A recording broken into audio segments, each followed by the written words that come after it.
안녕하세요. 여러분의 수호천사 날씨쟁이 정다정입니다. 오늘의 날씨 알려드릴게요. 비는 오늘 아침 중부지방부터 소강 상태에 들겠습니다. 비로 인해 하천이나 계곡물이 갑자기 불어날 수 있겠는데요. 저지대에서는 침수 피해도 우려되기 때문에 시설물 관리와 야영객은 불어난 물로 인해 고립되는 사고가 없도록 안전에 유의하셔야겠습니다. 오늘 아침 기온 서울 24도, 대전과 대구 25도, 광주 24도로 출발했습니다. 비가 그친 뒤 무더위가 찾아오겠는데요. 오늘 전국 대부분 지역의 낮 기온이 다시 33도 안팎까지 치솟겠습니다. 낮 동안 서울과 대전, 광주 모두 32도로 평년보다 5도가량 높겠습니다. 인천의 낮 기온 29도까지 오르겠고 대구와 울산 33도로 폭염이 이어지겠습니다. 이 점 참고하셔서 아침에 옷차림하고 나오셔야겠습니다. 오늘 중부지방에는 구름이 많은 가운데 소나기가 오는 곳이 많겠고 충남 이남지방은 흐리고 비가 내리다 오전에 그치겠습니다. 기상청에 따르면 예상 강수량은 중부지방에 30에서 60mm 내외로 비가 많이 내리는 곳은 100mm까지 내리겠습니다. 그 밖의 전국은 10에서 30mm 예상됩니다. 오늘 미세먼지 농도와 오존 농도, 자외선 지수는 전국에 종일 보통 수준 나타내겠습니다. 폭우가 그치면서 바로 폭염이 이어지면서 무더위가 기승을 부릴 텐데요. 주말쯤엔 남부지방에 또다시 비가 내리겠고 일요일은 중부지방에 비가 내리겠습니다. 이상으로 날씨 전해드렸습니다.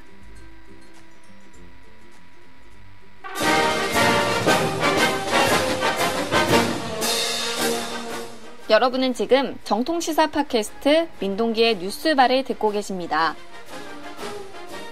보이는 라디오는 유튜브 뉴스K 채널에서 함께 하실 수 있습니다.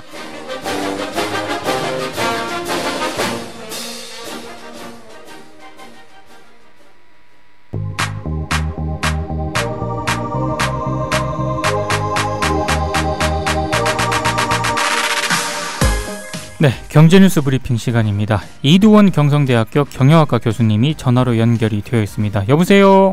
네, 안녕하세요. 김상조 공정거래위원장이 기업의 자율적 변화를 굉장히 촉구를 했죠. 네, 먼저 이제 기업들한테 이렇게 하라라는 가이드라인을 제시한 셈이죠. 예. 저승사자, 재벌 저승사자 별명도 있죠. 사실 문재인 정부의 야심찬 영입한 인물 중에 이 김상조 공정거래위원장을 뺄 수는 없을 겁니다. 예.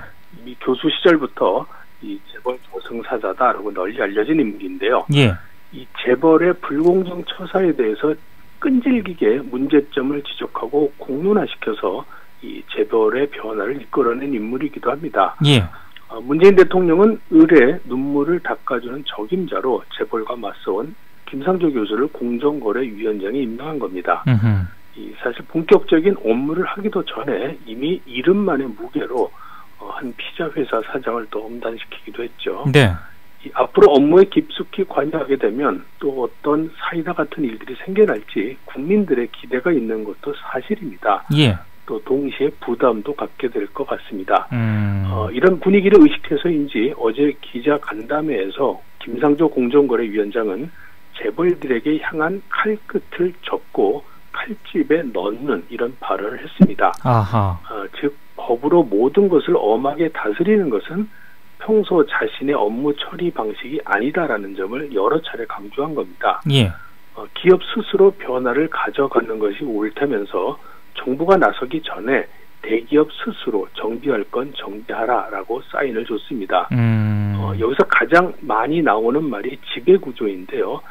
사실 지배구조는 일반인들이 이해하기에는 조금은 어려운 용어일 수도 있겠습니다. 사실 신문이나 언론 보도에는 굉장히 많이 등장을 하는데 이 지배구조라는 거를 좀 설명이 좀 필요한 것 같더라고요. 예, 그 글자 그대로 해석하면 좀 어려워질 수 있고요. 예. 통칭해서 의미를 좀 가져야 될 것 같은데, 예. 이 한마디로 주주를 위한 기업 경영 방식, 또 더 좁게는 기업을 경영할 때 투명성을 제고시킬 수 있는 수단이나 방법을 의미한다라고 생각하면 될 것 같습니다.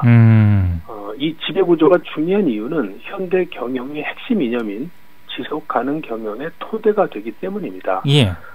지배구조에서는 세 가지 단어가 핵심이라고 볼 수 있는데요. 예. 주주, 투명성, 지속 가능 경영 세 가지입니다. 아하. 이 지배구조가 나빠져서 지속 가능하지 못하게 되면 결국 기업이 망하게 되는 건데 예. 기업이 쓰러지면 사회에 실업자가 생기게 되고 또 이 사회는 실업자 구제 비용을 쓸 수밖에 없게 됩니다. 네. 기업 부실은 사회 내 자원 배분의 실패 또 그 비용 등을 처리하는데 또 추가적인 비용이 들면서 기업이 속한 사회에 결국 해를 끼치게 될 겁니다. 예. 또한 을에 대한 횡포, 환경 문제 야기 등도 기업이 속한 사회에 해악을 끼치는 요인 중에 하나라고 볼 수 있겠습니다. 아하. 이렇듯 지배구조라는 것은 기업의 경영 활동이 기업이 속해 있는 사회에 나쁜 영향을 주지 않도록 미리 차단하고 방지하는 총체적인 수단 또 시스템이다라고 볼 수 있죠. 예. 그래서 현대 경영에서는 지배구조를 굉장히 강조하고 있습니다. 근데 이게 구체적으로 어떤 방법을 동원을 해서 지배구조를 만드는 걸까요? 뭐 한두 개 방법으로 지배구조를 형성할 수는 없을 것 같고요. 예. 이제 총체적인 시스템으로 구축을 해나가고 있는데 예. 가장 대표적인 게 주주총회라고 볼 수 있겠죠. 아하. 이 주주총회는 주주들이 경영자에게 경영 실적이나 경영 판단을 묻고 또 따지고 결정하는 주주들의 회의이지만 예. 사실상 운영되는 걸 보면 대주주 1인 의사대로 결정이 되는 것이 현실이기도 합니다. 이를 개선하기 위해서는 주주총회 대상 안건을 좀 늘려본다든지 아니면 기관 투자가들이 주주 권익을 위해 적극적으로 의결권을 행사하는 스튜어드십 코드 도입이 최근 논의가 되고 있는데 이런 도입도 필요하겠죠. 예. 두 번째 대표적인 지배구조 수단은 사회이사입니다. 사회이사는 기업 외부인이 경영 감사를 하는 제도인데 사회이사 임명은 대표이사가 하고 또 대표이사는 대주주가 하기 때문에 예. 결국 이 사회이사는 대표이사나 대주주의 눈치를 안 볼래 안 볼 수가 없습니다. 그렇죠. 사회이사 입장에서도 자신의 임기 연장을 위해서 또는 자신을 임명해준 회사 측에 은혜를 갚기 위해서 회사 측이 경영 결정에 내놓고 반대하기가 쉽진 않습니다. 예. 우리나라 사회이사는 대개 대표이사나 대주주와 친분 관계에 있는 자들이기 때문에 또 대외 로비스트로 역할로 고용되는 경우가 많죠. 예. 대부분 사회이사 회의는 한 달에 한 번 또는 분기에 한 번씩 여는데 이 차도 마시고 또 밥 먹고 끝나는 게 보통입니다. 예. 대외적으로 어떤 해결할 일이 생기면 그때 이제 사회이사가 나서서 부드럽게 해결하곤 하기 때문에 정부 일을 많이 하고 있는 대학 교수가 사회이사로 등재된 경우도 많이 있습니다. 또한 외부감사 제도도 지배구조를 개선시키는 방법 중에 하나라고 볼 수 있습니다. 예. 요약하면 주주총회, 사회이사, 외부감사 제도 그리고 내부감사가 대표적인 지배구조 수단이라고 볼 수 있는데 네. 이들이 제대로 작동만 되더라도 이 기업 경영은 대주주 1인의 단독 결정에서 벗어나고 또 기업 경영의 투명성은 높아지게 됩니다. 김상조 공정거래위원장이 발언한 것이 바로 이런 지배구조 시스템을 기업 스스로 갖추고 제대로 작동시켜라라는 주문입니다. 예. 그럼에도 불구하고 문제가 발생한다면 칼집에 넣었던 칼을 다시 빼들고 살펴보겠다는 거겠죠. 근데 문재인 정부가 생각하는 문제라는 게 어떤 것들을 말하는 걸까요? 최근 예를 들어 설명하면요. 예. 얼마 전 보도된 대한항공 회장의 집 수리비를 계열사의 건설 현장 비용으로 처리했다. 이런 아하. 도덕성의 문제도 들 수 있고요. 예. 또 기업 경영 시스템을 대주주 이익으로 이렇게 다 흘러가도록 만들어 놓은 곳은 엄히 다스려야 되겠죠. 바로 이제 지난번 미스터 피자의 프랜차이즈 문제처럼 이 강제로 끼워 팔기 시스템을 만들어 그 이익을 대주주 집단이 갖는 행위 등이 바로 그것입니다. 예. 이런 것들은 내부자 거래 또는 일감 몰아주기다라고 하는데 네. 이런 것이 감시 대상이 돼야 됩니다. 계열사끼리 서로 물건을 사고 팔아서 이익을 낸다는 건데요. 결국 이런 이익은 기업 경쟁력에 보탬이 되는 게 아니고 예. 장기적으로는 그룹 내부의 부실화를 초래해서 이 주주 또 사회에 해를 끼치게 됩니다. 예. 자신이나 가족 명의로 갖고 있는 호텔이나 골프장의 전 계열사를 동원해서 모든 회의, 모든 행사를 이곳에서만 하도록 하고 호텔과 골프장 수익은 결국 대주주 집단에게 돌아가도록 하는 행위도 대표적인 불공정 거래라고 볼 수 있습니다. 예. 이 김상조 공정거래위원장은 아예 LG그룹을 가장 바람직한 지배 구조를 갖춘 기업이다라고 거명을 직접 했습니다. 아하. 각 그룹들은 LG그룹의 지배 구조, 경영 스타일을 부지런히 연구하게 될 것 같습니다. 예. 하지만 LG그룹 회장도 작년 최순실 게이트 1차 청문회에 불려 나온 것을 생각해 본다면, 그렇죠. 이 기업인들을 이용하려는 정치인들의 투명성이 먼저 이루어져야 하는 게 아닌가라는 생각도 듭니다. 공정거래위원장이 말한 자율적 변화는 기업인보다 정치인들이 먼저 이루어져야 될 가치인 것 같기도 합니다. 예. 이 50 청문회장을 또 웃고 슬프게 만든 이 정기용 회장의 발언, 돈 내라는데 내야지 기업인이 그럼 어떻게 하겠습니까? 이 말이 지금도 계속되는 거 아닌가 싶기도 합니다. 알겠습니다. 카드 대출 연체율이 계속 늘어나고 있네요. 예, 이 생활고를 직접 반영하는 카드 대출금이죠. 예. 이 소식이 좀 늘었다는 소식인데, 카드 대출 이용자는 대개 낮은 신용자들이라는 점을 고려한다면, 예. 서민 경제의 어려움이 그대로 드러나는 모습이다라고 보여집니다. 이 가계부채는 그래도 빚을 갚을 능력이 있거나 주택 등 제공할 담보를 가지고 있는 계층이 빌렸다는 점에서 꼭 악성부채다라고 볼 수는 없을 텐데요. 예. 카드 대출은 지난 2002년 월드컵 종료 이후 우리 경제를 무너뜨린 주범이라는 점에서는 주목할 만한 일입니다. 한국은행에 따르면 오래도록 지속된 저금리, 또 카드 회사들의 공격적인 영업으로 카드 대출액이 2014년 22조 2천억 원에서 작년 말로 29조 5천억, 32.5%나 증가했다고 합니다. 예. 이 중에 카드론 비중은 80.3%를 차지해서 고리로 돈을 빌려 쓰는 계층이 꽤 많음을 알 수 있는 장면이기도 합니다. 아하. 신용평가 회사가 파악한 카드론 이용자 중 저신용, 저소득 계층은 2013년 기준 9.9%에서 2016년에는 13.1%로 높아졌는데요. 네. 만약 여기서 기준금리를 인상하게 되면 가장 먼저 타격을 받는 계층은 바로 이들, 저신용, 저소득 계층이라고 보여집니다. 알겠습니다. 오늘 말씀 잘 들었습니다. 네, 감사합니다. 네, 이두원 경성대학교 경영학과 교수였습니다.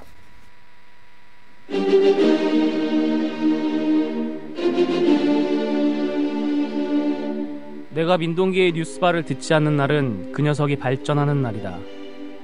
민동기의 뉴스바.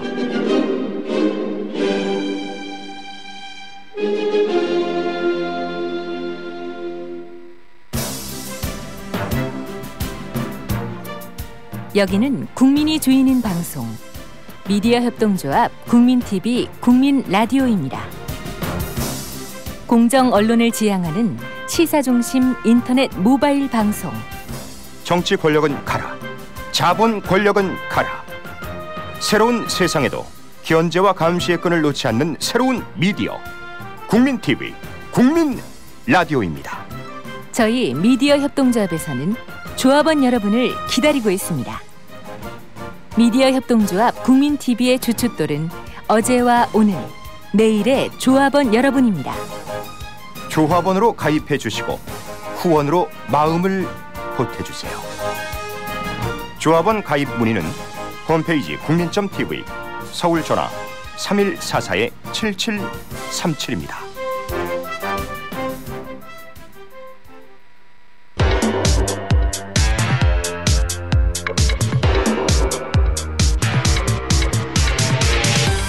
네, 관심법 시간인데요. 일단 공지 하나 하겠습니다. 지금 유튜브에 저희 오디오가 지금 계속 안 들리고 있거든요. 근데 그게 유튜브의 문제가 아니고요. 저희 국민TV 라디오 쪽 약간 기술상의 문제인 것 같습니다. 근데 지금 원인을 찾고 있는데 아직 잘 못 찾고 있습니다. 그래서 이 오디오가 잘 안 들릴 수도 있으니까요.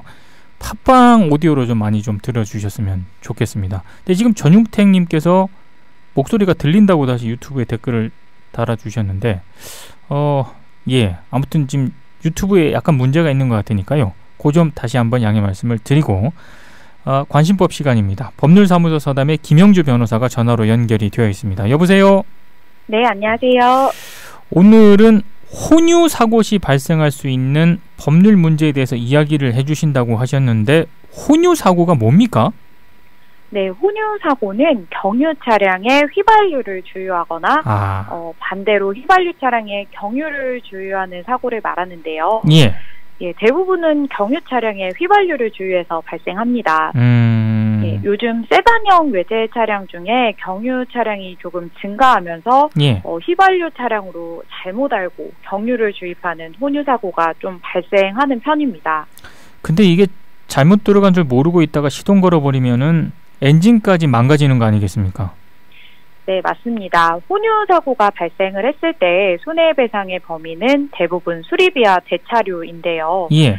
예, 수리비의 경우 시동을 걸었는지 그리고 시동을 걸었다면 어느 정도 거리를 주행했는지 여부로 수리비 액수 차이가 굉장히 커지게 됩니다. 예, 보통은 주유 후에 시동을 걸지 않은 경우면 연료 공급 개통 클리닝 작업만으로 충분하기 때문에 예. 수리비는 50만 원에서 100만 원 정도이고요. 예. 예, 수리 기간도 3일 이내로 굉장히 짧아지게 됩니다. 근데 보통 사람들은 그냥 그 주유를 하고 나서 시동 걸고 가지 않습니까? 계산하고? 네. 그러면 이게 사실 뭐 피해자의 과실도 있다고 봐야 되는 건지 그렇게 됐을 때 손해배상 청구는 또 어떻게 되는 건지 이런 것들이 되게 궁금하거든요. 네, 일반적으로 손해배상 청구에서는 손해액이 얼마나 발생을 했는지를 일단 확정하고요. 예. 예, 그중 피해자의 과실 부분만큼을 공제해서 지급하도록 하고 있습니다. 말씀하신 것처럼 피해자 행동에 따라 손해가 확대될 수도 있잖아요. 예. 예, 그런데도 이를 모두 가해자 부담으로 하는 것은 조금 부당하기 때문입니다. 실제로 판례에서도 혼유 이후 피해자가 제대로 확인도 안 하고 시동을 걸었다가 아차 싶어서 바로 끈 경우에 피해자의 과실을 10% 인정했습니다. 아하. 예, 피해자의 과실을 40%까지 인정한 경우도 있었는데요. 예. 예, 경유 차량에 휘발유를 잘못 주입한 채로 약 100km를 주행한 사안이었습니다. 100km나 간 게 신기하네요, 진짜. 예. 그럼 그 밖에도요, 이 피해자 쪽 과실로 잡힐 만한 행동에는 또 어떤 것들이 있습니까? 주의를 좀 해야 될 것 같은데요. 네, 원래 주유할 때 시동을 끄고 해야 하잖아요. 아, 그렇죠. 예, 근데 가끔 이제 운전자분께서 시동을 켠 채로 주유를 할 때가 있는데, 예. 이때 혼유 사고가 발생했다면 바로 참작되는 과실로 잡힐 수 있습니다. 아하. 예, 그 밖에도 주유 전에 유종에 대해 제대로 말은 했는지, 주유되고 있는 유종을 확인을 했는지, 마지막으로 주유 후에 영수증을 확인을 했는지 여부도 운전자의 과실로 잡힐 수 있는 부분입니다. 아, 이게 영수증까지 확인을 해야 되는군요. 네, 실제 사례에서 문제된 적이 있었습니다. 아하. 근데 요즘 그 셀프 주유하는 것도 많이 생겼잖아요. 네. 근데 셀프 주유로 만약에 잘못 넣은 경우에도 이게 청구가 불가능합니까? 이것 역시 사안마다 다른데요. 예. 예. 주유기에 표시가 잘못되어 있었다거나 주유 호스가 교체되어 걸려 있었다던가 하는 예. 이런 사정 등이 있다면 당연히 청구가 가능하고요. 예. 그 밖에도 이 상황에서도 피해자가 직접 주의를 기울이지 않은 부분은 과실 비율로 또 참작을 합니다. 그런데 만약 셀프 주유소 측에서 표시도 제대로 했고 전혀 잘못한 점이 없는데 예. 단지 운전자의 착각만으로 혼유 사고가 발생을 했다면 청구를 해도 질 확률이 커질 수밖에 없습니다. 아, 근데 이런 차량 관련 손해가 발생을 했을 때요, 수리비도 네. 수리비지만 또 이게 대차료가 또 많은 비중을 좀 차지를 하지 않습니까? 그렇습니다. 이런 혼유 사고 발생 시 기본적으로 연료 공급 계통의 클리닝 수리를 하게 되는데, 예. 말씀드린 것처럼 수리 기간은 보통 3일 정도 걸린다고 합니다. 그렇다면 이제 3일 동안에 대차가 발생할 수 없죠. 그래서 예상 가능한 손해 범위로 보아서 대차료의 청구도 역시 가능합니다. 근데 예전에는 사고가 발생을 했을 때 자신의 차가 수리가 다 될 때까지 이제 비슷한 차량의 차를 빌려서 사용을 하고 그랬잖아요. 그리고 네. 그만큼 또 대차료를 청구를 했는데 이번 혼유 사고 같은 경우에도 이렇게 했을 때 다 받을 수 있는 그런 사안인가요? 예전에 외제차에 잘못 한번 혼유를 했다가 대차료만 1,000만 원 가까이 배상해 줘야 하는 그런 경우도 있었잖아요. 예. 예, 그런데 요즘은 실제로 대차한 기간이나 실제 수리한 기간 기준이 아니라 수리에 필요한 적정 기간 동안만큼의 대차료만 배상해 주어야 할 손해로 인정해 주고 있습니다. 수리에 필요한 적정 수리 기간 동안이라는 게 조금 애매할 수도 있을 것 같은데 이게 뭐 어떤 걸 말하는 건가요? 이게 차량 소유자 입장에서는 불안하기보다 이참에 좀 확실하게 문제가 없었으면 하는 바람에 예. 좀 적정 수리 수준을 넘는 수리를 하는 경우가 있어요. 예. 예를 들어서 시동을 걸지 않아서 사실은 클리닝만으로도 충분한데 예. 괜히 찝찝해서 부품까지 전부 교체하는 그런 경우입니다. 아하. 만약 재판부에서 인정하는 적정한 수리만 했다면 대차 기간이 짧아졌겠죠. 그렇죠. 예, 그래서 적은 대차료가 발생을 했을 텐데 예. 피해자의 주관적인 판단으로 실제 수리한 기간도 늘어나서 대차한 기간이 늘어나는 것이라면 이 부분까지 가해자가 부담하는 것은 좀 불합리한 부분이 있다는 것이죠. 야, 그러면 이 혼유 사고 발생했을 때 무턱대고 비싼 차 대차하고 나중에 그냥 배상되겠지 해가지고 청구했다가는 본인 돈이 더 들어갈 수 있는 그런 상황도 생기겠네요. 그렇죠. 알겠습니다. 그런 부분에 대해서는 좀 주의를 해야 될 것 같습니다. 오늘도 말씀 잘 들었습니다. 네, 감사합니다. 네, 지금까지 법률사무소 서담의 김영주 변호사였습니다.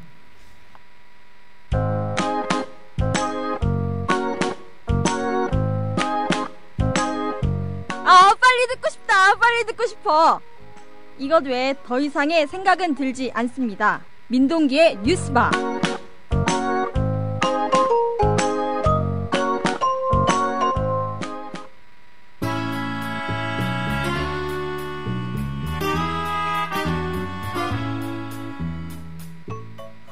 지루해. 왜 이렇게 지루한 거야?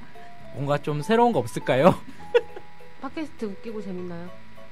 민동기 뉴스바 재밌습니까? 뉴스바는 정통을 추구하는 재미가 아니라 정통을 추구하는 그 재미, 잃어버린 뉴스바의 재미 저희가 찾겠습니다. 기다려주십시오.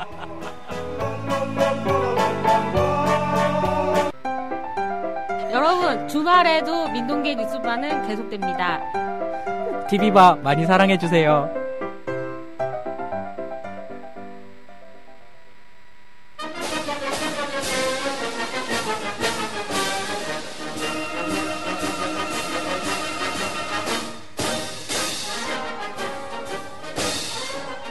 달콤한 중국 시간입니다. 오늘도 변함없이 차이나 리뷰의 조창환 편집장께서 나오셨습니다. 네, 안녕하세요. 조창환입니다. 오늘도 녹음입니다. 예, 그렇네요. 예.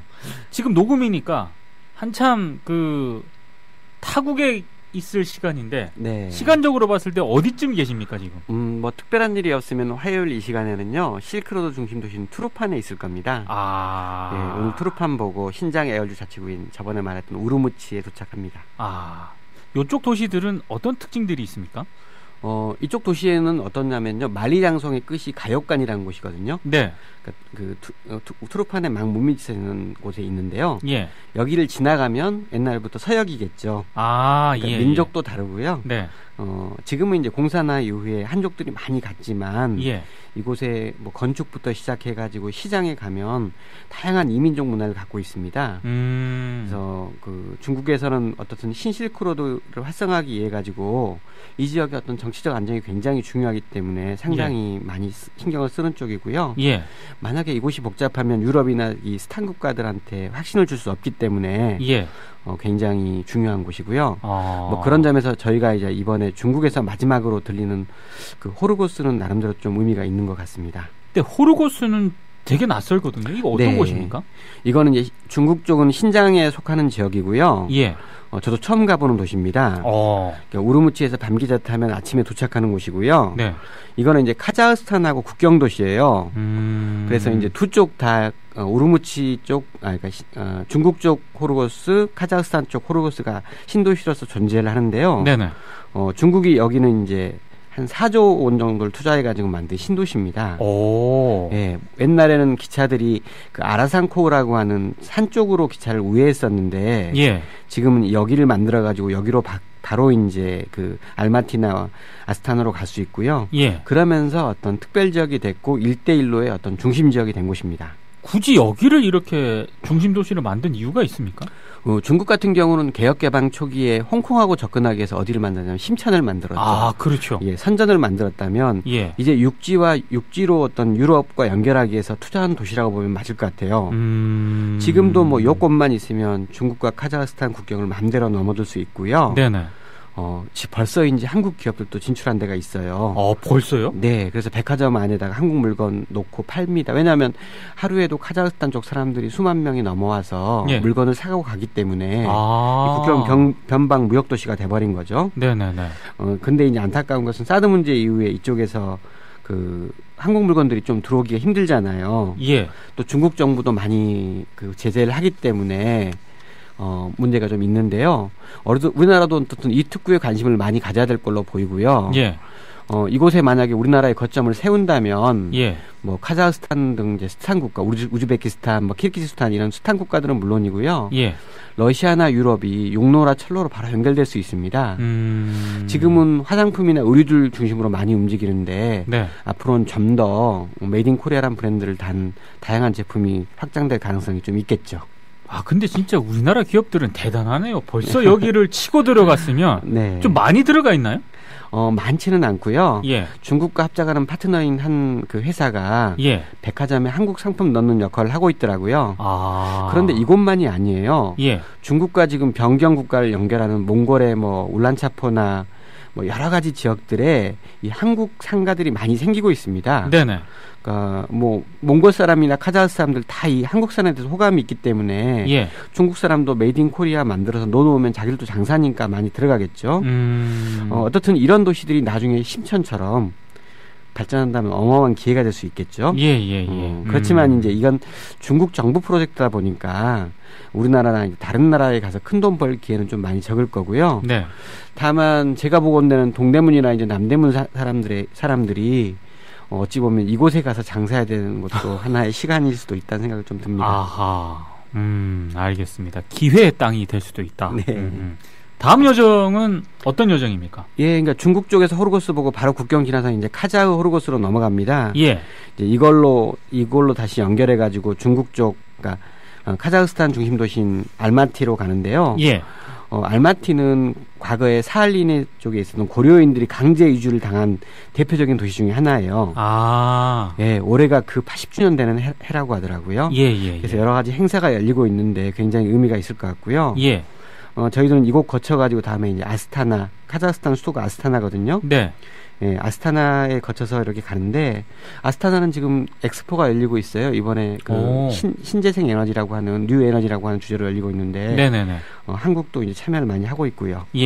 여기 지나서 이제 러시아, 독일 지나서, 어제 말씀드린 네덜란드 로테르담까지 가고요. 다시 철로를 거쳐가지고 파리, 마드리드를 거쳐가지고 리스본에서 돌아오는 여정입니다. 이게 한 달이지 않습니까? 네, 어마어마하죠. 이거 힘들거나 문제는 없습니까? 의외로 제일 힘들었던 게 뭐냐면요. 그 모스크바에서 베를린으로 넘어갈 때 철도로 넘어가면요. 벨로루스란 국가를 통과해요. 백러시아라고 하죠, 옛날에는. 근데 이거는 통과만 해도 비자를 요구하는 국가예요. 기차로 통과만 해도. 그냥 통과만 하는데도요? 네. 그 비자 낸다고 제가 고생이 굉장히 많았어요. 이상한 나라네. 이상한 나라인데 아무튼 정치적인 것 때문에 그런 것 같은데요. 그래도 담당자가 친절해가지고 제가 노마드 라이프 책 한 권 주고 왔는데 굉장히 다행이었고요. 저희들이 뭐 일정이 기차에서 다른 일정이 굉장히 많지 않아서 좀 다행이긴 하지만 어쨌든 중국의 이 큰 도시들을 찍고 다니는 여정이라 고생이 좀 많고요. 저는 아직 유럽을 못 가봤는데. 제가 유럽 여행을 다 준비했다는 측면에서 상당히 좀 신기하죠. 유럽 여행을 안 해보셨습니까? 저는 유럽은 안 가봤습니다. 참 범위가 좀 짧습니다. 뭐 아무튼 잘 행사가 좀 끝날 수 있기를 바라고요. 다음은 어떤 이야기입니까? 그 삼성 갤럭시 S8이 이제 5월 말에 중국에서 출시가 됐습니다. 지난해 노트7이 굉장히 안 좋은 파동이 있었는데 좀 성적이 궁금할 것 같아서 한번 정리해보고 관련 흐름을 좀 분석해보죠. 한국에서는 그 파문이 있었는데도 독주를 하더라고요. 다른 대안 제품이 없어 그렇죠?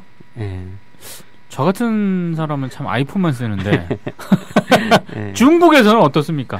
일단 중국 최대 핸드폰 포탈인 그 ZOL 그 핸드폰에 가보니까요. 예. 지금은 대략 한 3위 정도 위치에 있더라고요. 오. 예, 1등은 비보의 X9이고요. 예. 2위는 오포의 R 11, 11이고요. 예. 다음이 삼성 갤럭시 S7 8이었습니다. 뭐 그 아래에 이제 화웨이 노바2나 애플의 아이폰 7 플러스가 있고요. 네. 그 있는데 이제 애플 아이폰 7은 7위더라고요. 7위요? 예, 좀 많이 밀려났죠. 네네네. 근데 이제 삼성 핸드폰은 여기에 나온 가격이 5,688위안이니까 우리 돈으로 100만 원 정도가 돼요. 상당히 비싼 거고요. 네네. 이 앞에 있는 성적 핸드폰은 대부분 60만 원 전후인데 예. 사양에 뒤지도 않아서 이제 어떤 가격에 비해서 삼성이 훨씬 높은데 예. 나름대로 뭐 삼성을 선전하는 것 같아요. 근데 이제 관건은 이 등수를 계속 유지하느냐의 문제겠죠. 계속 유지를 할 수 있을까요? 저는 그렇지는 않을 수 있다고 봐요. 일단 추세를 봤을 때 이제 2, 3회권에 있던 아이폰도 밀려 있기 때문에 네네. 그 문제는 이제 계속 이제 유지할 수 있느냐인데요. 예. 그 사이 이제 그 아이폰하고 사이에 보면 우리가 이제 뭐 하웨이, 샤오미, 오포, 비보 이런 데는 들어봤는데 네네네. 그 사이에 이지아나 농야오 같은 새로운 브랜드도 들어왔어요. 예. 이런 데도 벌써 아이폰을 제치는 상황이니까 중국 본토 핸드폰들의 공격이 무섭잖아요. 그렇죠. 예, 그리고 이제 앞날을 보는 게 고객들의 제품 만족도를 보면 알 수 있을 텐데요. 예. 갤럭시 A8의 만족도는 7.8이더라고요. 7.8이요? 예. 그러니까 10위권 안에 있는 제품 중에서는 그러니까 7.1인 하웨이 V9이나 7.2인 농야오 V9을 제일 점수가 좀 낮은 축에 들어가고요. 점수가 제일 높은 게 아까 말씀드린 2위였던 오포 11이 9.7로 제일 높고요. 예. 화웨이 노바2는 이제 8.8 정도니까요. 예. 나중에 그런데 지금 이제 점수가 7.8이니까 갤럭시 8하고 아이폰 플러스하고 똑같은 점수를 받고 있는 상황이죠. 네.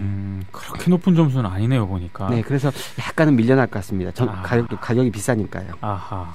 근데 그동안 삼성의 중국 시장 상황은 좀 어땠습니까? 좀 긴 역사를 봐야 되는데요. 예. 그 삼성 핸드폰 같은 경우는 2013년만 해도 중국 시장 판매 1위였습니다. 예. 14년엔 3위, 15년엔 5위로 밀려났고요. 지난해는 8위로 일단 밀려났어요. 예. 요즘에 좀 바둑에서 우리 기사들이 중국 기사한테 밀리는 것 같은 비슷한 형국이어가지고 굉장히 좀 속이 탑니다. 원인이 뭘까요? 일단 중국 기업들이 워낙에 강하게 밀어붙이는 게 주된 원인이겠죠. 예. 이전에는 샤오미나 화웨이 같은 정도가 경쟁 상대였는데 예. 이제는 오포나 비보는 완전히 삼성을 추월한 기업에 가까운 것 같고요. 뭐 이지아나 롱야오 말고도 예. 그 360이나 메이주 같은 회사들도 치고 올라옵니다. 예. 그러니까 중국 시장이 아무리 크다고 하더라도 자국 기업이 아닌 외국 기업이 여기 안에서 살아가려면 한 5위 정도는 들여야 되거든요. 그렇죠. 근데 이제 그 문제는 쉽지 않은 거고요. 중국 같은 경우는 마케팅 비용 어마어마하겠죠? 네네, 그렇죠. 그다음에 서비스망 관리도 어마어마할 겁니다. 예. 그러다 보니까 이 5위 안에 들어가지 않으면 쉽지 않고요. 예. 거기다가 좀 1위를 하면서 몸집을 좀 불린 상태였잖아요. 그렇죠. 근데 그게 매년 떨어졌기 때문에 이 퇴조하는 분위기도 또 위험하거든요. 그럼 삼성 이동전화이지 않습니까? 네. 이것도 철수한다고 봐야 되는 겁니까? 저는 그렇지 않는다는 보장을 못 하겠어요. 아마 저는 위험할 거라 봅니다. 예. 사실 과거 냉장고나 전자레인지 시장에서 중국 시장을 장악했던 게 LG였어요. 예. 이 부분에서 발된 지 한참 오래고요. 아하. 요즘에는 이제 고급 브랜드 전략으로 관심을 좀 갖는데 예. 아직은 중국 시장에 대한 자신감을 못 갖더라고요. 왜냐하면 다른 기업이 따라오는 거는 쉽게 막을 수가 없으니까요. 그러니까 중국 시장에 어떻든 한계가 있다는 걸 다들 절감하는 상황 같습니다. 그럼 앞으로는 어떤 방식으로 해야 되는 겁니까? 전자산업에 뭐 핸드폰만 있는 게 아니니까 삼성은 얼마간 중국에서 역할이 있어요. 예. 왜냐하면 반도체 같은 경우에도 중국 기업이 따라오는데 예. 뭐 적게는 3년, 많게는 5년 정도의 시간이 있다고 보면 돼요. 이후에도 계속 열심히 하면 경쟁력을 어느 정도 가져갈 수 있어서 생명력을 좀 연장할 수 있고요. 예. 중국이 이제 뭐 계속 시장이 커간다고 하는 것은 예. 중간재 시장도 늘어난다는 말이잖아요. 그렇죠. 그래서 우리 역할도 있는 거고요. 예. 근데 가장 큰 문제는 이런 중국 기업을 상대로 해서 영업을 하고 마케팅할 수 있는 인재들이 많지 않은 게 제일 큰 문제죠. 또 이제 가장 중요한 화두인 그 4차 산업혁명이나 예. 어떤 우리 기업의 미래가 연결돼야 되는데 예. 아직은 그런 어떤 이해들이 많이 부족한 게 걱정이 좀 됩니다. 아하. 뭐 물론 삼성전자는 누구보다 빨리 이 분야에서 열심히 했지만 예. 정부와 기업들이 같이 하는 독일이나 일본 최근에 중국과 경쟁하는 게 좀 쉽지 않은 상황이죠. 네네네. 근데 얼핏 이런 생각을 하게 될 수밖에 없는 게 삼성전자가 중국에서 흔히 말해서 별 볼 일이 없다면 우리 기업은 사실상 이제 중국에서 경쟁하기가 어렵다는 그런 얘기 아닙니까? 저는 꼭 그렇지만은 않게 봐요. 예. 그러니까 우리가 중국 시장을 보는 눈부터 좀 바꾸면 중국 시장은 어마어마한 시장이 될 수 있어요. 예. 저도 몇 번 소개했지만 그 업계 1등까지 하다가 10인까지 물려나가지고 그 매물로 내놔도 팔리지 않았던 두산 인프라코 굴삭기 공장이 있습니다. 옌타이에 있는데요. 예. 최근에 실적이 나쁘지가 않아요. 오. 왜냐하면 5월까지 판매를 보니까 5,329대를 팔았더라고요. 예. 그러니까 지난해 그 전체 판매량이 4,600대 정도였으니까 네. 벌써 5월까지 지난해 판매량을 넘은 거고요. 같은 기간 판매량으로 하면 지난해가 이제 2,350대를 팔았으니까 126% 정도 성장한 수치예요. 근데 갑자기 또 이렇게 판매량이 늘어난 이유는 뭘까요? 일단 중국 시장 전체의 굴삭기 판매가 늘었어요. 아하. 그러니까 올 5월까지 중국 굴삭기 판매량이 지난해 3만 대였는데 올해는 100% 정도 100%가 넘게 늘어서 62,600대가 팔렸습니다. 예. 그 중에서 6만 대 정도에서 5,300대 판 거니까 두산도 나쁘게 한 상황은 아니죠. 예. 근데 저는 두산이 이런 실적을 올린 것에는 어떤 기존의 패배주에서 벗어나가지고 새로운 비전을 만들어갔다는 게 좀 눈에 띄더라고요. 두산이 최근에 내놓은 제품 중에서는 중국에서 가장 초대형급에 통하는 80톤급 굴삭기로 나왔고요. 예. 그래서 시장에서 어떤 이슈가 됐어요. 아하. 그다음에 직원들도 굉장히 워크숍을 많이 하면서 친화도를 많이 높이더라고요. 예. 그러니까 중국이 아무리 빠르다고 하더라도 우리 기업에 비해서 유연성은 좀 떨어지잖아요. 그렇죠. 근데 우리 기업들이 좀 전략을 갖고 좀 현지에서 빠르게 움직일 수 있는 지도자만 있다면 중국 시장은 앞으로도 여전히 기회가 되는 시장인 건 맞습니다. 그럼 이 과정에서 가장 중요한 건 뭐라고 봐야 될까요? 가장 중요한 건 인재겠죠. 그러니까 단순히 중국어만 하는 게 아니라 예. 뭐 중국 시장을 제대로 이해하고요. 그들과 마음을 같이 할 수 있는 중국 전문가가 좀 많아져야 합니다. 예. 중국 사람도 사람들을 만날 때 상대방이 심리를 당연히 있겠죠. 그렇죠. 예, 상대가 자신의 나라 중국을 어떻게 보는지, 또 나를 무시하지는 않는지, 또 이 일에 어떤 수동적으로 접근하지 않는지 모든 걸 체크합니다. 예. 우리나라 사람들은 안 그러나요? 똑같잖아요. 똑같죠. 예, 무슨 일 만났을 때 파트너 100% 파악하면서 이제 시작을 합니다. 예. 중국 사람도 우리보다 더 했으면 더 했지 덜 하지는 않아요. 왜냐하면 중국 역사라는 게 끊임없는 외침과 뭐 그 갈등과 폭정이었기 때문에 예. 눈치 잘못 보면 죽었거든요. 그렇죠. 예, 그러다 보니까 이런 거 굉장히 익숙하고 굉장히 중요한 겁니다. 인재를 어떻게 만드느냐 이게 중요한 거 아니겠습니까? 예, 일단 정부가 이런 것을 제대로 필요하다는 것을 인지하는 게 중요하겠죠. 예. 또 방식도 독단적으로 할 게 아니에요. 어떤 국민의 공감 속에서 만들어야 되는데요. 예. 지금 요즘 많이 만들어지는데 미래 전략 관련 위원회들도 있고요. 네네네. 또 4차 산업혁명 위원회도 만드는데 이런 것과 같이 좀 협업을 해야 됩니다. 예. 이런 일들 어느 한쪽에 치우쳐서는 안 될 거고요. 그래서 저는 공중파 같은 것들이 이런 문제를 굉장히 강하게 고민하는 토론 프로그램을 좀 많이 만들 필요가 있다고 생각해요. 정말 4차 산업혁명 시대에 오는 것부터 시작해서 예. 또 각 나라별 중국만 중요한가요? 인도도 중요하고 베트남도 중요하거든요. 그렇죠. 예. 그 나라 어떻게 인재 만들고 그 방법들에 대해서 좀 많이 고민을 하고 또 그거 보면서 자기 부모들도 나의 아이는 인도가 맞다, 베트남이 맞다, 아니면 한국에서 있는 게 맞아요 이렇게 생각하면서 판단할 수 있는 토론들이 필요하고요. 예. 저도 정말 얼마 전에 좀 흥미로운 한 분을 만났는데 예. 정말 많이 기억에 남는 말들을 하더라고요. 누구를 만났길래 그럽니까? 그 EBS 교육방송에서 4차 산업혁명 다큐를 제작하는 김우철 부장이에요. 예. 이분 그 고정보직 갔다가 다시 현장 PD로 내려오는 굉장히 열정적인 사람인데 몇 가지 재밌는 이야기를 하더라고요. 예. 이분이 올해 그러니까 4차 산업혁명 위기인가 기회인가는 그 다큐를 만들어서 방송을 했었어요. 예. 근데 자기가 취재해보고 나니까 3년 안에 우리나라도 4차 산업혁명이 장악할 것 같다 이런 말을 하더라고요. 3년 아니라면 얼마 안 남았잖아요. 그렇죠. 예. 예. 그래서 이제 이분도 올해는 지금 분야별로 다큐를 만들고 있더라고요. 예. 근데 더 재밌는 것은 이분이 딸만 둘이 있는데 예. 둘째 딸은 국립대학교 교직원으로 있고. 아, 이거 네. 거의 장난 아닙니다. 그쵸? 국립대 교직원. 네. 그다음에 한 딸은 일본의 그 큰 대기업의 직원으로 일하더라고요. 예. 근데 아빠가 매일매일 야 너희들 제발 직장 그만두고 나와서 미래에 맞는 좀 자신의 일 찾으라고 그 충고한다고 하더라고요. 딸들도 이제 좀 원망을 해요. 그럼 아빠가 좀 많이 벌어놓지. 그래야지 내가 좀 자유롭게 살지 이런 말을 한다고 하는데 정말 아빠로서 안정적인 직업을 놓고 나오라는 그 노마드 마인드 굉장히 전 놀랐습니다. 아니, 그러니까 본인은 그럴 수 있는데 딸 입장에서 보면은 굉장히 그러겠죠. 근데 이제 이분도 그럴 거예요. 그러니까 패러다임이 바뀌는 시대에 어쨌든 기존의 사고로서는 살 수가 없다는 걸 느끼시는 거죠. 그래서 이제 그런 입장이기 때문에 김 부장도 세상을 어떤 소극적으로 보는 게 아니라 능동적으로 바라보고 어떤 자신이 주체적으로 살아가기 위해서 준비를 좀 많이 한 필요가 있다는 거고요. 4차 산업혁명의 가장 큰 특징이 뭐냐면요. 결국 인간의 노동 비중이 줄고 그렇죠. 이때 결국 인간이 소외될 수 있기 때문에 그때 자존감 있게 사는 거거든요. 그 자존감 있게 사는 문제는 굉장히 긴 시간과 긴 공부와 긴 준비가 필요하기 때문에 아마 안정보다는 이런 이야기를 좀 한 것 같습니다. 아하, 알겠습니다. 예. 이제 이 방송 그 다음 주는 또 전화 연결 생방으로 하지 않을까 싶습니다. 네, 돌아와서 좋은 이야기 많이 해드리겠습니다. 예, 고생하셨습니다. 네, 고맙습니다. 네, 차이나 리뷰의 조창한 편집장이었습니다.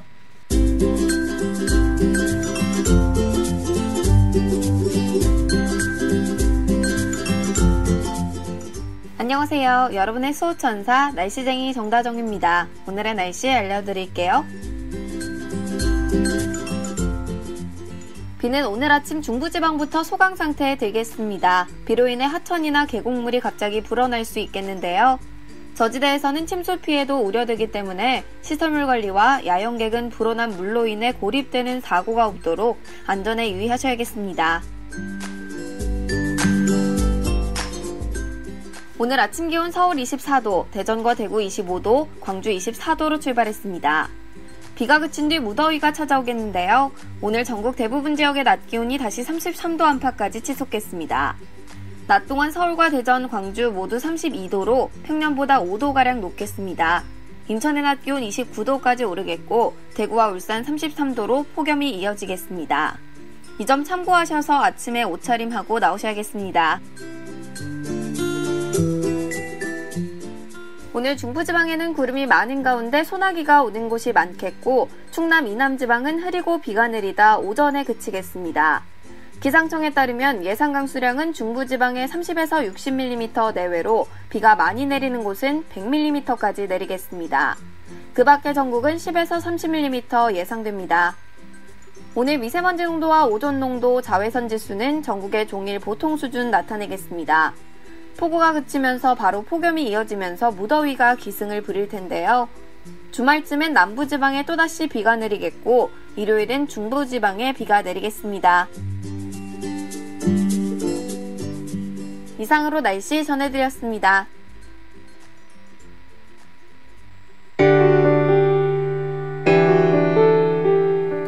유튜브에 가보니 국민 라디오가 있었네.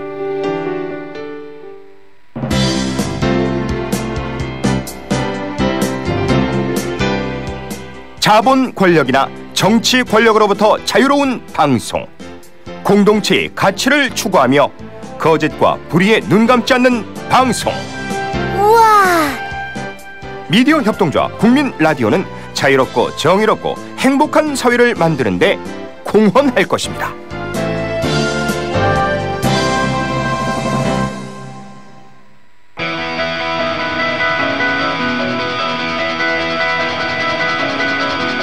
그 뉴스 들었어? 라고 시작되는 아침. 민동기의 뉴스바로 데뷔하라. 자신감이 생긴다. 민동기의 뉴스바.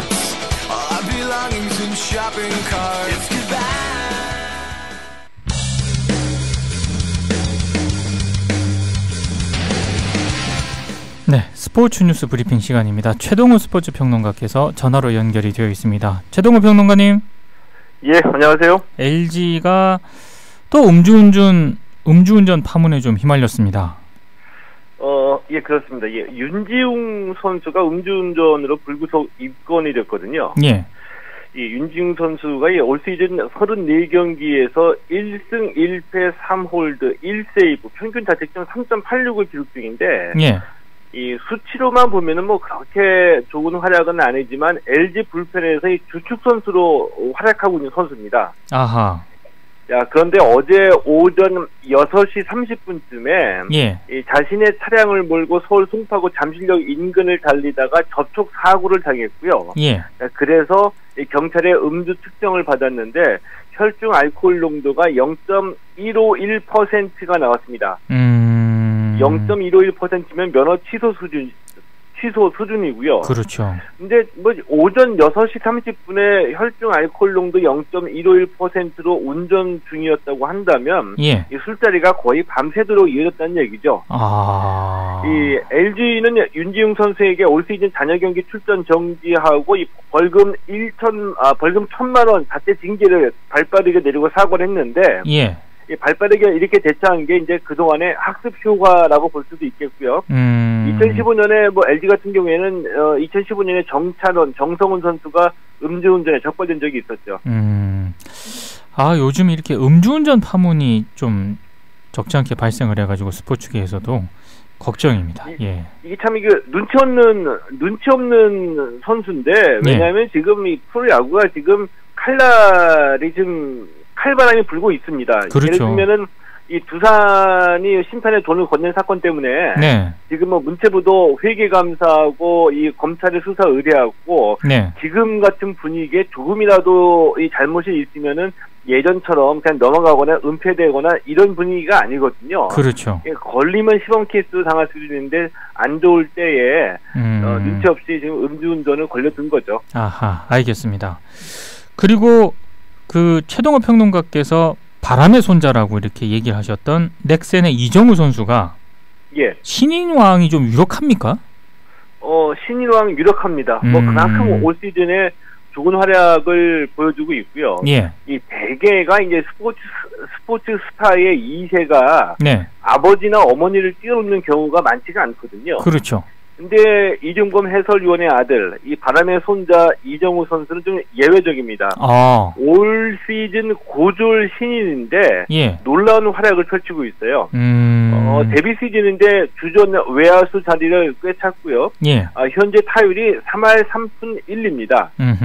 이 프로야구 전체 선수 중에서 12위를 기록 중이고 예. 넥센에서는 서건창 선수에 이어서 타율 2위입니다. 아하. 그러면서 이정우 선수가 좀 심상치 않은 조짐을 보이고 있는데 예.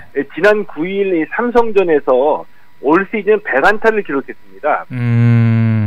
KBO 리그 역사상 7번째로 이 고졸 신인 선수가 데뷔 시즌에 100안타를 기록한 선수가 됐고요. 네. 83경기 만에 100안타를 기록했는데 지금 추천하면 올 시즌 안타가 150개가 예상이 되거든요. 아하. 근데 이 150개라는 숫자가 어느 정도 숫자냐면은 이 KBO 리그 사상 데뷔 시즌 신인 선수 최다 안타 기록이 94년 서영빈 선수의 157안타입니다. 157안타니까 거의 뭐 신기록 수준의 맹타를 휘두르고 있다 이렇게 볼 수도 있겠고요. 예. 그리고 이종범 해설위원이 93년에 데뷔할 때 98경기에서 100안타를 기록을 했는데 예. 바람의 손자 이정우 선수는 100안타가 훨씬 더 빠른 페이스로 치고 있는 겁니다. 아버지와 비교해보더라도 이정범 위원의 데뷔 시즌 타율도 2할 8푼이니까 이 타율도 이정우 선수가 훨씬 아버지의 기록을 뛰어넘고 있고요. 예. 올 시즌 뭐 신인왕이 유력한 선수다 이렇게 얘기해도 전혀 틀린 말은 아닙니다. 아하, 알겠습니다. 메이저리그가 이제 올스타전을 앞두고 휴식기에 들어가지 않았습니까? 예. 근데 전반적으로 지금 상반기 평가를 해보면 우리 그 선수들이 확 그냥 두드러진 활약을 한 선수는 그렇게 없었던 것 같긴 합니다. 예, 그렇게 없었죠. 이렇게 예. 되면 또 이제 MBC가 고민에 들어가는 겁니다. 이 득점으로 중계하는데 시청률도 저조하고 하게 되면은 고민이 많아지겠죠. 예. 이 메이저리그가 전반기 일정을 마쳤는데요. 이 전반기까지의 활약만 보면은 올해는 우리 선수들이 그렇게 좋은 활약을 보였다 이렇게 보기는 힘들 것 같아요. 자, 우선 이 LA 다저스 류현진 선수 부상에서 복귀했죠. 그렇죠. 복귀해서 14경기에 등판했는데 예. 3승 6패, 평균 자책점 4.21을 기록하고 있습니다. 예전에 우리가 봤던 류현진 선수는 분명 아닙니다. 이게 홈런이 많아졌고요. 예. 올 시즌이 부상 복귀 첫 해인데 내년 시즌엔 또 달라질 수도 있어요. 더 좋아질 수도 있는데 예. 이 올 시즌만 보면은 이제 류현진 선수가 부상에서 복귀해서 이 평범한 투수로 전락하느냐 아니면 다시 살아나느냐 이 갈림길에선 지금 행보를 보이고 있다고 보시면 될 것 같고요. 예. 이 오승환 선수는 꾸준하게 이제 활약은 보여주고 있는데 이 지난 시즌보다는 확실히 좀 홈런이 많아졌습니다. 아하. 현재 1승 4패, 1홀드, 18세이브를 기록하고 있으면서 평균 자책점은 3.54인데 지난해하고 비교해보면 피안타율도 높아졌고요. 이닝당 출루 허용률도 올라갔고요. 예. 삼진은 줄어드는 대신 볼넷이 늘어났습니다. 조금은 좀 지난해보다는 위력이 좀 줄어드는 그런 느낌이 들고요. 예. 텍사스 추신수 선수는 타율 2할 5푼, 홈런 12개, 타점 42개를 기록 중인데 예. 출루머신의 실력을 올해도 보여주고 있습니다. 볼티모어 김현수 선수는 올해도 힘겨운 시즌인데 예. 그나마 김현수 선수는 그래도 지난해 타율 3할을 기록했기 때문에 좀 가능성은 엿보였거든요. 근데 올해는 좀 타격이 굉장히 많이 좀 흔들리고 있습니다. 샌프란시스코의 황정희 선수 같은 경우에는 메이저리그 데뷔에 성공해서 지금 테스트 기간을 보내고 있는데 예. 데뷔전에서 홈런 치면서 강렬한 인상을 남기는 데는 성공을 했는데 현재 타율이 1할 9푼 4리로 상당히 많이 떨어졌습니다. 알겠습니다. 그리고 이제 K리그는 글로벌 리그라고 해야 되지 않겠습니까? 예, 그렇게 말해도 뭐 틀린 말 같지는 않습니다. 예. 왜냐하면 이제 그동안 K리그가 외국인 선수들이 주로 이 브라질 출신이나 아니면은 이 동유럽 출신 선수들이 많이 뛰었거든요. 예. 근데 지금 보니까 이 외국인 선수의 출신 국가들이 상당히 다양해졌습니다. 뭐 최근에 강원 FC가 이 키프로스 국가대표 출신 발렌티노 선수 영입했고요. 예. 울산 현대 같은 경우에는 오스트리아 21세 이하 대표 출신 선수를 영입하기도 했습니다. 예. 그러니까 현재 이제 K리그에서 뛰고 있는 외국인 선수의 출신 국가가 모두 15개이거든요. 예. 뭐 예전에는 보기 힘든 나라였었죠. 뭐 스페인, 북아일랜드, 오스트리아, 프랑스, 니제르, 몬테네그로 이런 나라 출신의 선수들이 예전에는 쉽게 보기 힘들었는데 그렇죠. 이렇게 좀 다양해진 겁니다. 아하. 자, 그러면 이제 궁금해지죠. 왜 이렇게 이 K리그 외국인 선수 출신 국가들이 다양해졌느냐? 예. 이게 다 중국의 영향이라는 분석입니다. 아하. 왜냐하면은 이 중국이 워낙 이제 비싼 몸값을 주고서 외국인 선수를 영입하다 보니까 예. 해외 외국인 선수들도 이제 동아시아 축구 중국 리그를 주목하게 됐거든요. 그렇죠. 그런데 중국으로 직접 못 갈 경우에는 예. 한국에서 성공하면은 충분히 인정을 받아서 한국에서 성공하면 중국이나 돈이 많이 몰리는 중동으로 충분히 진출할 수 있다. 이걸 이제 직접 많이 봤거든요. 거점 지역인가요? 그러니까, 예. 아하. 그래서 이제 직접 뭐 중국이 해외 선수 데리고 가는 거는 뭐 세계 정상급 선수들 데려가고 있으니까 직접 중국으로 못 가더라도 한국에서의 성공을 발판으로 중국이나 중동 리그로 진출하겠다. 이런 계산을 하고 K리그로 오는 선수들이 많아진 거죠. 그러면 우리 K리그는 이걸 마케팅으로 좀 활용을 해야 되는 거 아닙니까? 그렇습니다. 그래서 거기에 이제 눈을 뜨고서 준비를 하는 구단들도 있거든요. 예. 유럽이나 다른 그 다양한 국가의 가능성 있는 선수들을 싼 값에 데리고 와서 K리그에서 키워서 비싸게 이적료를 받고 보내야지 되겠죠. 우리 K리그가 일종의 거점 리그 역할을 좀 하고 있는 것 같네요. 예. 근데 예를 들면은 뭐 유럽에 비교해보면 네덜란드나 박지성 선수가 네덜란드로 갔다가 다시 네덜란드에 큰 돈을 남기고 프리미어리그로 진출했었었죠. 그렇죠. 예. 유럽에서는 뭐 네덜란드나 벨기에, 오스트리아 리그가 이제 그 정도 역할을 하는데 예. 이거 어쩔 수가 없습니다. 그게 아니라 빅리그로 우리 시장을 키우겠다 한다면은 중국과 자본에서 대결을 벌여야 되거든요. 네. 근데 그게 좀 불가능하죠. 그렇죠. 자본에 맞서서 뭐 이 시장 규모를 중국처럼 키우겠다고 하면은 뭐 이거 뭐 같이 망한다는 얘기니까 예. 어쩔 수가 없다고 봅니다. 알겠습니다. 그리고 J리그에서는 우리 윤정환 감독이 세레소 오사카를 이끌고 있는데 예. 굉장히 성적이 좋다고요? 윤정환 감독이 이 세레소 오사카를 J리그 단독 선두로 올려놓았거든요. 아하. 근데 왜 이 얘기를 하냐면은 이 세레소 오사카 이전에도 윤정환 감독은 이거 J리그 2부 리그 팀입니다. 예. 이 사간 도스를 맡아가지고 이 사간 도스를 2부 리그에서 1부 리그로 올려놓으면서 주목을 받고 했었습니다. 아하. 근데 여기까지만 하면은 뭐 특별히 그냥 간단히 소개를 해드릴 수도 있는데 예. 이 사간 도스를 1부 리그로 올려놓는데 성공하면서 이 성공을 바탕으로 K리그로 돌아와서 울산 현대를 맡기도 했었거든요. 예. 근데 울산 현대에서는 성적이 부진해가지고 물러났습니다. 예. 물러나고 난 뒤에 다시 이제 세레소 오사카를 맡았는데, 예. 일본에 다시 가서 세레소 오사카를 J리그 선두팀으로 1위로 올려놓은 거죠. J리그랑 궁합이 더 맞다고 봐야 되는 건가요? 그런 것 같습니다. 그래서 이 윤정환 감독은 뭐라고 할까요? 특히 일본 J리그 맞춤형 감독이라고 해야 될까요? 그렇게만 해도 그렇게 얘기도 틀리지는 않는 얘기인 것 같습니다. K리그랑 궁합이 맞으면 참 좋을 텐데 그건 어쩔 수가 없으니까요, 그죠? 예. 알겠습니다. 오늘 말씀 잘 들었습니다. 예, 고맙습니다. 네, 최동호 스포츠 평론가였습니다. 6살 하늘이 밥을 잘 안 먹어요. 엄마, 나 이거 맛이 없어요. 그만 먹을래요. 엄마의 걱정은 점점 더해가는데요. 그런데 이때 택배입니다. 연지연 곰탕이 배달됐어요. 직접 도끼로 팬 장작불 위에 한우 사골과 도가니를 가마솥에 한가득 넣고 24시간 끓인 진구. 연지연 곰탕이 하늘이 입에 들어가는 순간 맛있다. 엄마 한 그릇 더 주세요. 하늘이의 밥도둑 연지연 곰탕. 조미료 같은 첨가물이 전혀 들어가지 않아 엄마의 기쁨은 더하답니다.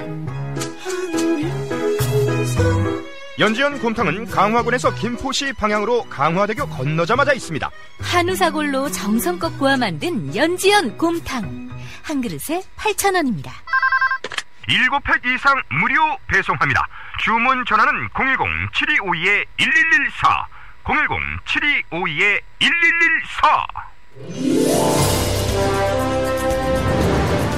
최상의 사운드와 경제적인 앰프 시스템, 유무선 마이크, 그리고 행사용 강의용, 연설용 기기와 이동식 앰프, 게다가 차량 선방용 기기와 노래방 기기까지. 적재적소에 맞는 음향기기를 맞춰주는 업체, 30년 전통의 음향기기 전문 업체 경진 마스컴.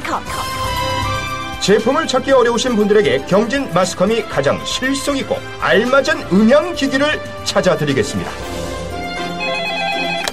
문의 전화는 1544-4565 1544-4565로 전화주세요. 친절하게 상담해드립니다. 검색창에 경진 마스컴을 검색해주세요. 네, 민동기의 뉴스바 7월 11일 화요일 방송 이제 마쳐야 될 시간입니다. 오늘 유튜브 오디오에 좀 문제가 있었는데요. 이게 윈도우 업데이트가 되면서 초기화가 돼서 발생한 문제라고 합니다. 다시 한번 사과 말씀드리고 양해 말씀 부탁드리면서 빌 게이츠한테 유감을 표명을 해야 되나? 아무튼 좀 시청하시는데 불편을 좀 느끼신 모든 시청자분들에게 양해 말씀드리겠습니다.